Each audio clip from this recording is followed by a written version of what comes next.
का आपके अपने यूट्यूब चैनल भाषा की बात में। जैसा कि मैंने पहले कहा था कि अगली सीरीज़ में हम नेक्स्ट चैप्टर लेंगे, अब कहाँ दूसरों के दुख से दुखी होने वाले। इस पार्ट में हम लेखक का जीवन परिचय गो थ्रू करेंगे, पाठ गो थ्रू करेंगे और अंत में पाठ के प्रश्नोत्तर भी डिस्कस करेंगे। तो वीडियो में बने रहिए लगातार, ताकि आपका पूरा पाठ ही एकदम सही से क्लियर हो जाए, आपके माइंड में सेट हो जाए। जैसा कि आपको दिखाई दे रहा है, निदा फाजली जी का चित्र भी यहाँ बना हुआ है, जिनका जन्म 12 अक्टूबर 1938 को दिल्ली में इनका जन्म हुआ। निदा फाजली का बचपन ग्वालियर में बीता। ठीक है, एक कई बार प्रश्न आता है कि लेखक कहाँ रहने वाले थे। कह रहे यहाँ पे रहने वाला क्या है कि लेखक बचपन में कहाँ रहते थे। तो इनका जो बचपन है वो ग्वालियर में बीता, जैसा कि यहाँ दिखाई दे रहा है, ग्वालियर में बीता है। लेकिन उसके बाद निदा फाजली जी जो है वो बॉम्बे चले गए थे, बम्बई में वो रहे थे। तो अक्सर प्रश्न आ जाता है तो गलत कर देते हैं बच्चे, तो बॉम्बे आएगा इसका ऑप्शन, लेकिन अगर बचपन की बात आएगी तो ग्वालियर। ठीक है, तो निदा फाजली उर्दू की साठोत्तरी पीढ़ी के महत्वपूर्ण कवि माने जाते। आप बोलचाल की भाषा में सरलता से किसी के भी दिलो दिमाग में घर कर सकते हैं। ऐसी कविता करने में इन्हें महारत हासिल है। वही निदा फाजली अपनी गद्य रचनाओं में शेर व शायरी पिरोकर बहुत कुछ को थोड़े में कह देने के मामले में अपने किस्म के अकेले ही गद्यकार हैं। इतना सफिशिएंट है किसी लेखक के परिचय के लिए। हम डायरेक्ट आते हैं अपने पाठ के ऊपर, जैसा कि स्क्रीन पर आपको दिखाई दे रहा है पाठ प्रवेश। तो पाठ प्रवेश में क्या है कि कुदरत ने ये धरती, जो नेचर है हमारी, ये धरती हम सबके लिए अता फरमाई है, सभी जीवधारियों के लिए, जो भी जीवित है, चाहे वो इंसेक्ट हो, चाहे एनिमल हो, कोई भी, सबके लिए उसने, परमात्मा ने ये ज़मीन दी है और ये क्लाइमेट दिया, हर चीज़ दी है। लेकिन आदमी को जब उसने बनाया तो आदमी ने क्या किया, सबके ऊपर अपना अधिकार जमाना शुरू कर दिया। और कह रहे इतने से भी उसे तसल्ली नहीं हुई, तो उसने अपने जैसे, स्वयं के जैसे लोगों को परेशान करना और हर चीज़ खुद हथियाने का सोच लिया। ऐसा वो ग्रीडी, ऐसा वो लालची व्यक्ति हो गया। तभी वो इन्होंने सेकंड पैराग्राफ में लिखा, इतना भर हुआ रहा होता तब भी गनीमत होती, लेकिन आदमी नाम के इस जीव की सब कुछ समेट लेने की भूख यही पूरी नहीं हुई। अब वह अन्य प्राणियों को ही नहीं, खुद अपनी जात को भी बेदखल करने में जरा भी परहेज नहीं करता। आलिम यह है कि उसे ना तो किसी के सुख दुख की चिंता है, ना किसी को सहारा या सहयोग देने की मंशा ही यकीन ना आता हो। तो इस पाठ को पढ़ जाइए, लेखक ने जैसा कि लिखा है। स्टार्टिंग कहाँ से हुई, क्योंकि लेखक की जो भाषा है आप इसमें देख रहे हैं, उर्दू के मोस्टली, उर्दू फारसी के मोस्टली शब्द हैं। लेखक ने क्या कहा, जैसा लेखक का बचपन बीता, उन्होंने स्टार्टिंग ही यहाँ से की कि बाइबल के सोलोमन, जिन्हें कुरान में सुलेमान कहा गया, ईशा से 10,025 वर्ष पूर्व एक बादशाह थे। कहा गया है वह केवल मानव जाति के ही नहीं राजा थे, बल्कि सारे छोटे बड़े पशु पक्षी के भी हाकिम थे। वही इन सब की भाषा भी जानते थे।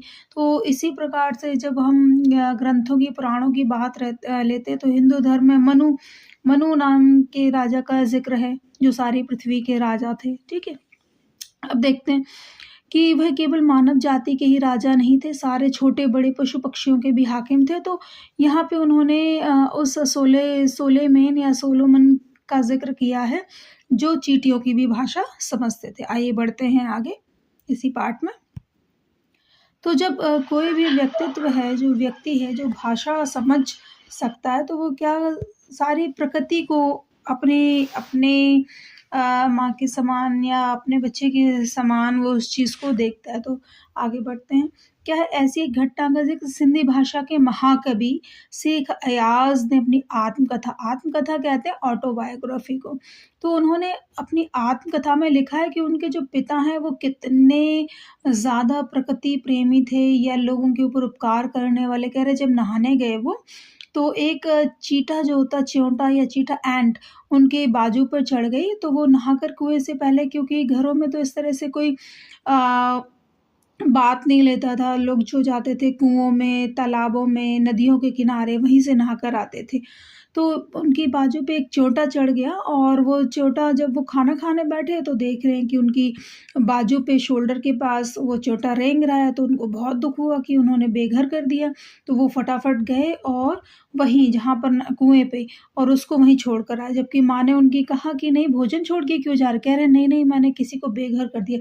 मतलब इतना दिल में उनको दर्द हुआ और इतना उनको दुःख हुआ कि उनकी वज़ह से एक एंट, है ना? आजकल तो लोग किसी का मर्डर कर देते, किसी का कुछ कर देते और कोई बॉदर नहीं करता किसी भी चीज़ को। आगे बढ़ते हैं तो बाइबल और दूसरे पावन ग्रंथों में नूह नाम के एक पैगंबर का भी ज़िक्र मिलता है। उनका असली नाम लश्कर था। तो लश्कर के विषय में ज़िक्र आया है कि नूह के लक़ब से उनको याद किया जाता। अब क्या कह रहे हैं, वो सारी उम्र रोते रहे, रीज़न क्या था? एक कुत्ता, क्योंकि एक ज़ख्मी कुत्ता था जब उनके सामने से जा रहा था, तो इस्लाम में क्या है, कुत्तों को बड़ा गंदा समझा जाता है, वो उनको टच नहीं करते, पालते भी नहीं। आपने देखा होगा, रेयरली कोई मुस्लिम होगा जो जिनके यहाँ कुत्ता पाला हो, बिल्लियाँ तो पालते हैं, कुत्ता नहीं पालते। जो भी रीज़न है उनका। तो यहाँ पे जब कुत्ता सामने से निकला तो उन्होंने उसको धुतकार दिया, उसको बहुत झिड़क दिया और बाद में फिर उनके मन से ही एक आवाज़ आई कि कोई भी जीव अपनी इच्छा से, वो कुत्ता, बिल्ली, चूहा नहीं है या कोई भी इंसान अपनी इच्छा से इंसान नहीं, उस खुदा ने, उस परमात्मा ने, उस ईश्वर ने ही हमें अलग-अलग योनियों में पैदा किया। कोई कुत्ता है, कोई कोई मतलब इंसेक्ट है, कोई एनिमल है, कोई मनुष्य है, ठीक? उसी प्रकार से। तो कह रहे माटी से माटी मिले होके सभी निशान, किसमें कितना कौन है, कैसे पहचान? कह रहे मिट्टी से मिट्टी मिल जाते हैं, जैसे ये जो शरीर है किसी भी रूप में हो, चाहे वो एनिमल के रूप में हो, चाहे इंसेक्ट के रूप में हो, जब इसकी डेथ होती है तो वो मिट्टी में ही मिल जाता है, 5 तत्व में विलीन हो जाता है। और नूह ने जब उसकी बात सुनी और दुखी हो मुद्दत तक रोते रहे। महाभारत में युधिष्ठिर का जो अंत तक साथ निभाता रहा नज़र आता है, वो कुत्ता है प्रतीकात्मक रूप में। तो इस तरह से कुत्ते, मतलब कहने का तात्पर्य इस पाठ का ये है कि कवि ये कहना चाहता है कि जो पूरी सृष्टि है, पूरी प्रकृति है, परमात्मा ने हर जीव के लिए बनाई है, सिर्फ़ और सिर्फ़ मनुष्य के लिए नहीं बनाई। और हम जिस प्रकार से एक-दूसरे को इग्नोर करते हैं, तो कह रहे वो भी हमें नहीं करना चाहिए और अपने ऊपर बड़प्पन नहीं करना चाहिए कि परमात्मा ने हमें मनुष्य बनाया। आइए बढ़ते हैं इस पार्ट में आगे और फिर इसके क्वेश्चन आंसर्स भी हम करेंगे ओरली, तो वीडियो में लगातार बने रहिए। अब क्या बात बताना चाह रहा है कवि कि दुनिया कैसे वजूद में आई, पहले क्या थी, किस बिंदु से इसकी यात्रा शुरू हुई? इन प्रश्नों के उत्तर विज्ञान अपनी तरह से देता है और धार्मिक ग्रंथ अपनी-अपनी तरह से, ठीक है? और अब क्या कह रहे हैं कवि कि पहले बड़े-बड़े दालान हुआ करते थे, सारे लोग संयुक्त परिवार में रहते थे, मिल-जुल कर रहते थे। अब ज़िंदगी कैसे घरों में सिमट गई है? छोटे डब्बे जैसे घरों में सिमट गई है। और इससे क्या हो गया? हम प्रोग्रेस तो कर रहे हैं, हम आगे बढ़ने के प्रयास तो कर रहे हैं, लेकिन उससे हो क्या रहा है? उससे बिना मतलब के टाइमली कोई भी क्लाइमेट नहीं वो होता, अजीब-सी ज़लज़ले आ रहे हैं, कभी अर्थक्वेक आ रहे हैं, कभी बेमौसम बरसात हो रही है, कभी बेमौसम इतनी भयंकर गर्मियाँ पड़ रही हैं। तो लेखक क्या कह रहे हैं? ये प्रकृति का असंतुलन है, संतुलित नहीं है अभी प्रकृति। आप क्या कहते हैं कि कुछ साल पहले बम्बई में देखने को मिला था और यह नमूना इतना डरावना था कि बम्बई निवासी डरकर अपने-अपने पूजा स्थल में अपने-अपने खुदाओं से प्रार्थना करने लगे। मतलब अपने-अपने ईश्वर, अपने-अपने धर्म के अनुसार। कह रहे कई सालों से बड़े-बड़े बिल्डर समंदर को पीछे धकेल कर उसकी ज़मीन को हथिया रहे हैं। बेचारा समंदर लगातार सिमटता जा रहा है और ये सारी चीज़ें तो आप लोग वॉच भी करते होंगे, देखते भी होंगे कि समुद्र की जो ज़मीन है वो हथियाते जा रहे हैं। कोई कोई भी एरिया हो जो नदियों के किनारे है, समुद्र के किनारे है, और उसमें बड़े-बड़े बिल्डर उनमें बड़ी-बड़ी बिल्डिंगें बना रहे हैं। लेकिन परिणाम क्या होता है जब इस तरह की सुनामी आती है और फ्लड आती है, तो सबसे ज़्यादा वही एरिया अफ़ेक्टेड होते हैं जो नदियों के एकदम किनारे हैं और जो लैंड को, ज़मीन को हथिया कर उनके ऊपर बनाया गया है। अब क्या कहते हैं, इसी के बाद लेखक को याद आ जाता है अपनी माँ का कि मेरी माँ कहती थी सूरज ढले आंगन के पेड़ों से पत्ते मत तोड़ो, पेड़ रोएंगे, दिया बत्ती के वक्त फूलों को मत तोड़ो, फूल बद्दुआ देंगे। दरिया पर जाओ, दरिया मतलब समुद्र, समुद्र पर जाओ तो उसे सलाम करो, मतलब उसे प्रणाम करो, वह खुश होता है। कबूतरों को मत सताया करो, क्यों? वे हजरत मोहम्मद को अजीज हैं, अजीज मतलब प्यारे हैं। उन्होंने उन्हें अपनी मज़ार के नीले गुंबद पर घोंसला बनाने की इजाज़त दे रखी।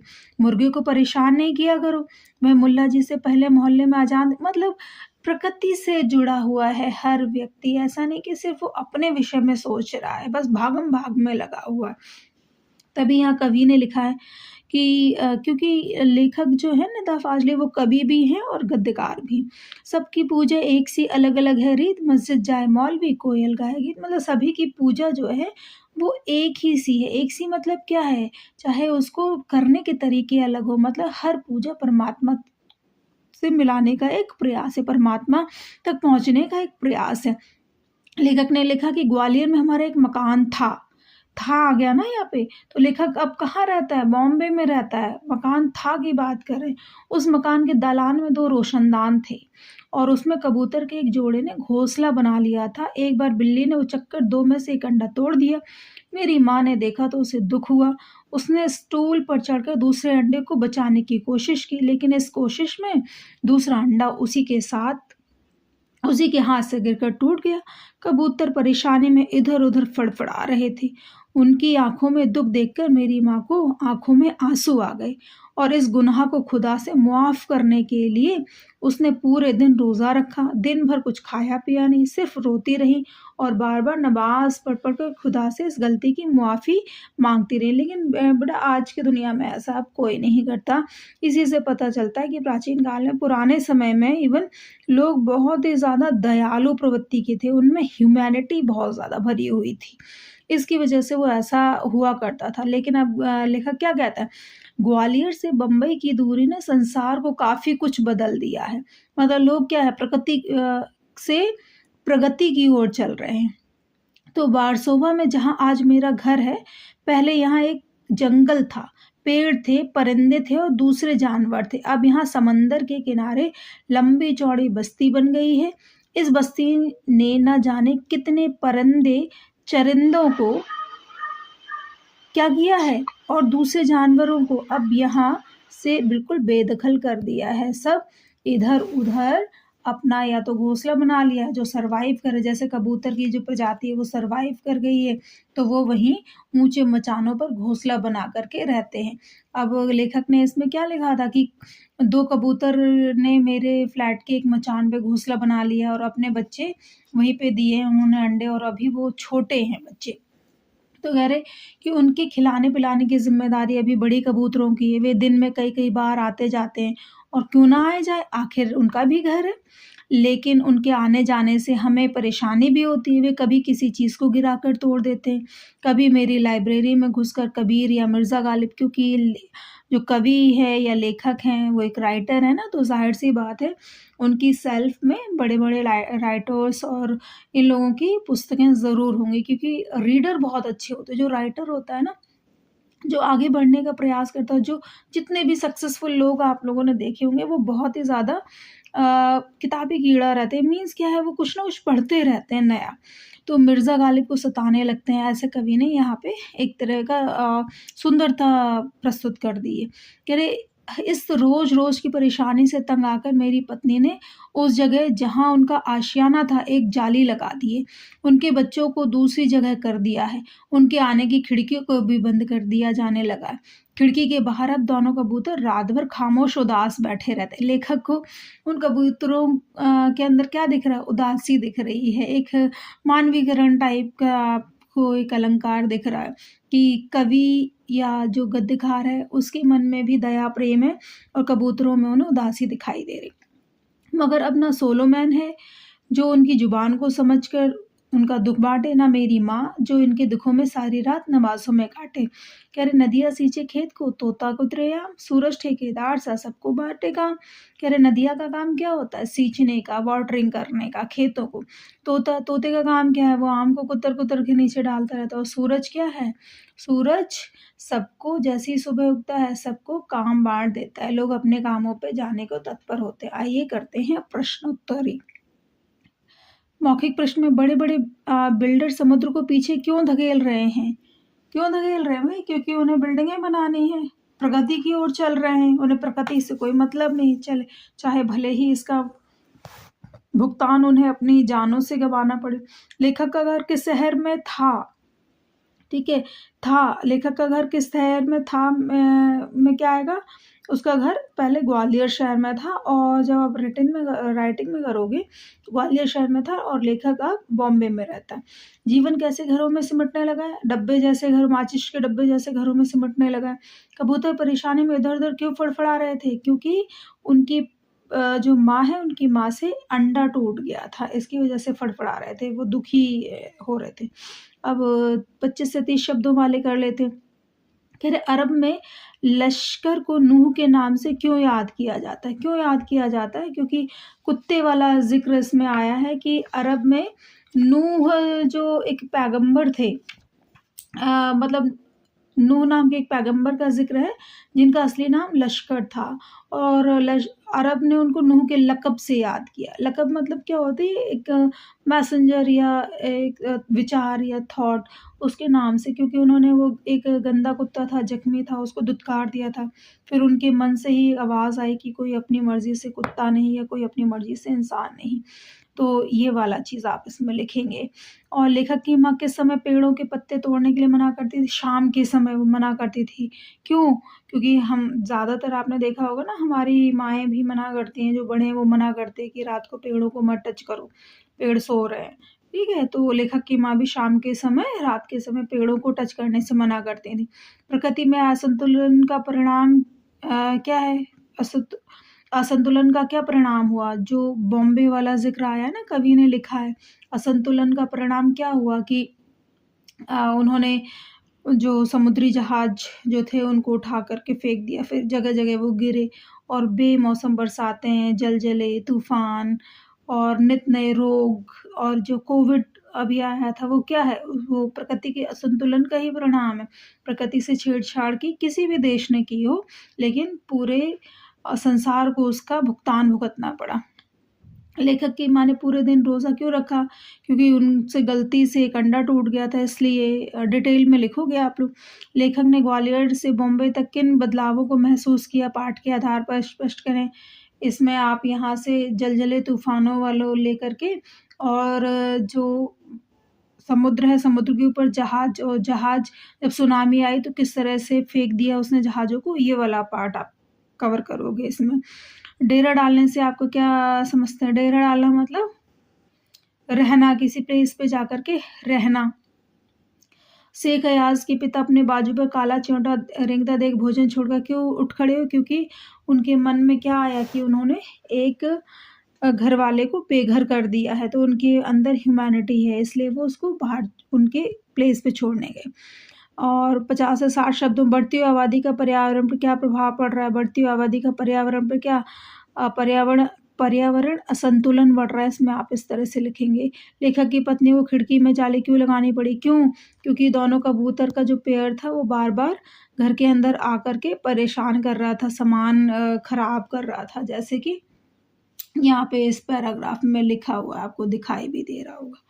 ठीक है, अब क्या है? समुद्र के गुस्से की क्या वजह थी? उसने अपना गुस्सा कैसे निकाला? तो पेज पे वहाँ दिया हुआ है कि कई सालों से बड़े-बड़े बिल्डर समुद्र को पीछे धकेल कर उसकी ज़मीन को हथिया रहे थे। बेचारा समंदर लगातार सिमटता जा रहा था। पहले उसने अपनी फैली हुई टाँगें समेटी, थोड़ा सिमट कर बैठ गया, फिर जगह कम पड़ी तो उकड़ू बैठ गया, फिर खड़ा हो गया। जब खड़े रहने की जगह कम पड़ी तो उसे गुस्सा आ गया। जो जितना बड़ा होता है उसे उतना ही कम गुस्सा आता है, परंतु आता तो है, तो रोकना मुश्किल हो जाता है जब आता है तो। और यही हुआ, उसने एक रात अपनी लहरों पर दौड़ते हुए 3 जहाज़ों को उठाकर बच्चों की गेंद की तरह 3 दिशाओं में फेंक दिया। एक बरली के समंदर के किनारे पर आकर गिरा, दूसरा बांद्रा में कार्टर रोड के सामने औंधे मोती तीसरा गेटवे ऑफ इंडिया के किनारे पर आकर गिरा। ठीक है, और इंडिया पर टूट फूट कर सैलानियों का नज़ारा बना। बावजूद कोशिश वे फिर से चलने फिरने की काबिल नहीं हो सकते, मतलब इतनी बुरी तरह टूट गए कभी चल ही नहीं सके। ठीक है, माटी से माटी मिले, इस तरह से इसका आशय आप स्पष्ट कर देंगे। आई थिंक ये सारा कंप्लीट हो गया है, और भाषा अध्ययन आप लोग ज़रूर पढ़ लिया करें। Thank you for watching.